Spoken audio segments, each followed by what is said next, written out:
ఉండే టైల్స్ చూస్తే 6 అంకణాల స్థలాలకు పూర్తిగా ఫ్లోరింగ్ వేయచ్చు, వాటిని అట్టే బారేస్తున్నారు.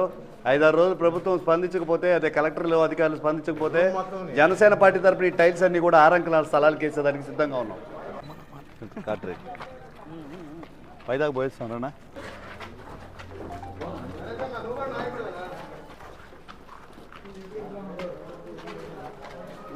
మినీ ఫంక్షన్ హాల్ అన్నా,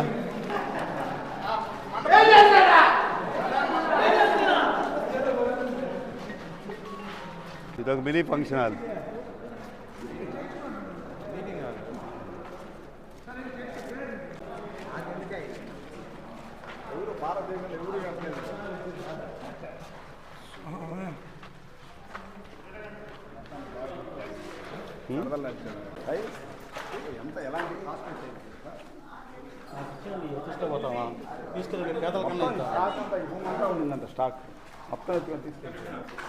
పేదల ఇళ్ళకి కనీసం పూత పని కూడా చేయలేకుంది గత ప్రభుత్వం, వైసీపీ ప్రభుత్వం. ఇక్కడ చూస్తే కాస్ట్లీ టైల్స్ ఎంత కూడా విచ్చలవిడిగా బారేస్తున్నారు.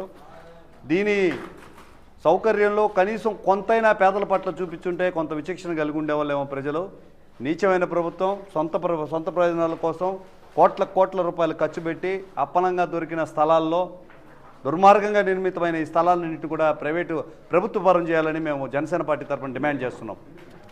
మొత్తం కంప్లీట్ ఈరోజు చూడండి కాస్ట్ ఎంతో, ఈ గోడ మొత్తం వెనకాలంతా ఉండి నైట్ ఎత్తేసారంట.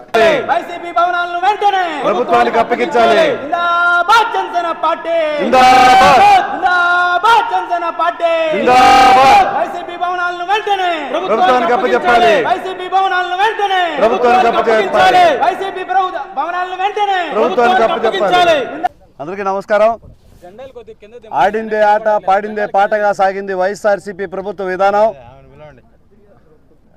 6 అంకణాల స్థలాలు పేదలకు ఇవ్వడానికి 66 సార్లు ఆలోచించి అవి ఇవ్వకుండానే గద్దె దిగిపోయింది. ఇక్కడ చూసినట్లయితే వ్యక్తిగతంగా వైఎస్ఆర్సీపీ నాయకులు అక్రమంగా దోచుకున్న స్థలాలు అయితేమి, సంపద అయితేమి అనేకం ఉన్నాయి. అవేవి చాలనట్టు పార్టీకి కూడా కట్టబడేటట్టు ఈరోజు రాజప్రాసాదాలు ఏర్పాటు చేశారు. దాదాపుగా 23 జిల్లాల్లో 46 ఎకరాల పైమాటే సేకరించారు. ఒక్కొక్క రాజభవనానికి 2 ఎకరాల స్థలాన్ని కేటాయించుకొని కోట్ల రూపాయల ప్రజాధనాన్ని, ప్రజల స్థలాన్ని దుర్వినియోగపరిచారు. పేదల ప్రభుత్వం అనుకునే వైఎస్ఆర్సీపీ ప్రభుత్వం పేదల నోళ్లు కొట్టడం తప్పిస్తే, వ్యక్తిగత సంపాదనకు తప్పిస్తే ప్రజాక్షేమాన్ని ఎక్కడా చూడలేదు. అదేవిధంగా ఇవేమి చాలనట్టు రాజరికపు పోకడలు ఎప్పుడో మర్చిపోయినాం. రాజ్యము, రాజులు, రాజద్రోహాలు ఇవన్నీ గుర్తు చేస్తూ ఈ రోజున సామంతరాజులకు కోట కట్టించుకున్నట్టు ప్రతి జిల్లాలో కూడా ప్రభుత్వ స్థలాల్లో అప్పలంగా తీసుకొని ఈరోజు పార్టీ కార్యక్రమాల కోసం ఒక బిల్డింగ్లు కట్టించుకునే పరిస్థితి ఉంది. ఎక్కడా కూడా న్యాయం లేదు. ఇవన్నీ నిర్మించేది ఎవరయ్యా అంటే రామ్కీ సంస్థ. ప్రభుత్వం నుంచి 50 ఎకరాల స్థలం సేకరించి కేవలం 10 ఎకరాలకు మాత్రమే, అంటే 5 కోట్ల రూపాయలు తీసుకొని మిగిలిన 40 ఎకరాలు ఉచితంగా తీసుకునేసిన పరిస్థితి. దానికి ప్రభుత్వం తరపున, వైఎస్ఆర్సీపీ ప్రభుత్వం తరపున శాంక్షన్లు లభించాయి. పాత రోజుల్లో ఉండేది వస్తు మార్పిడి, వస్తు సేవ మార్పిడి అని. ఏదో ఒక సేవ చేసి దానికి అనుగుణంగా ఇంకోటి సేవ చేసి దానికి రుణం చేర్చుకునే వాళ్ళు, డబ్బులు అందుబాటులో లేనప్పుడు జరిగే ఆ చర్యని ఈరోజు మళ్ళా జగన్మోహన్ రెడ్డి గారు అనాగరికంగా ప్రజల్ని వెనక్కి పంపించే విధంగా ఇట్లాంటి చర్యలన్నీ కూడా పునరావృతం చేస్తున్నారు. ఈరోజు నిబంధనలకు విరుద్ధంగా దురాక్రమణ జరిగి ఏవైతే పార్టీ కార్యాలయాల్లో నిర్వహిస్తున్నాయో అవన్నీ వాళ్ళ ప్రభుత్వం లాగా మనం కూల్చేయడం మాకు చేత కాదు. కాబట్టి ఈ భవనాలన్నిటి కూడా ప్రభుత్వ ఉపయోగాల కోసం ప్రభుత్వానికి హ్యాండ్ ఓవర్ చేయాలని మేము జనసేన పార్టీ తరఫున డిమాండ్ చేస్తున్నాం.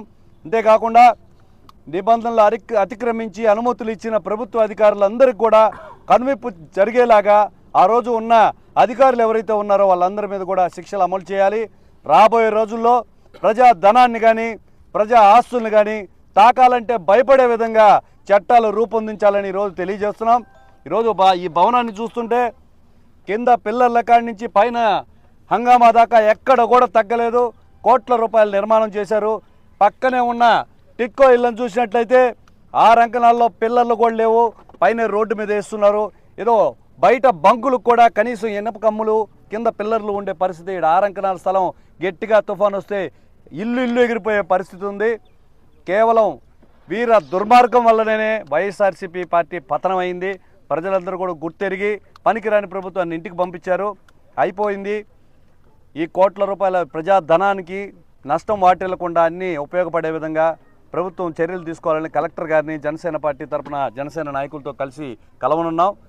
ఎవరైతే అన్యాయం జరిగిందో, ఏ స్థలాలు అయితే ప్రభుత్వ స్థలాలు అక్రమంగా లాక్కున్నారో వాటిలన్నిటికి కూడా జవాబుదారీతనాన్ని గుర్తు చేస్తామని తెలియజేస్తున్నాను. జై జనసేన, జై హింద్.